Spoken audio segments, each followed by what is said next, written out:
there, I am Janice, and I wanted to share with you some information today about what dyslexia really is, because there's a lot of little misconceptions out there. And even though I grew up with dyslexia and I knew a lot about it, in the last 6 or 7 months, I've learned more about the current research of what's actually happening today. So I wanted to share that with you. So first of all, what is dyslexia? Dyslexia is not just seeing words or letters backwards. That's kind of what we mostly think of, that that's what it is, but that's not specifically what it is. That's just a part of it. Dyslexia is a specific language disability that has to do with the way the brain processes language and written expression. So kids have difficulty with reading, but they also have difficulty with writing and sometimes actually talking because it's that expressive language. Kids with dyslexia have trouble with oral expression, writing, listening comprehension, basic reading, fluency, reading comprehension, and sometimes math calculations and math reasonings. Of my 3 that have dyslexia, one in particular has a really hard time with math, but the other 2 don't have as much difficulty, but they have more difficulty with reading. So it just works out the way it is. Dyslexic readers do not pick up on the patterns of language with their eyes and their ears. They call it phonological orthographic levels.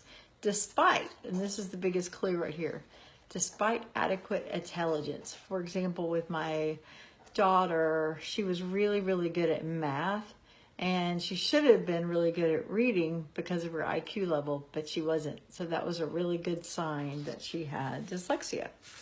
Kids with dyslexia have trouble memorizing things. Everything has to fit together like a puzzle in the parts of the brain. It has to have meaning. So if you're having trouble with getting your child to memorize their multiplication packs, that's just something to keep in mind, that they have to actually understand it.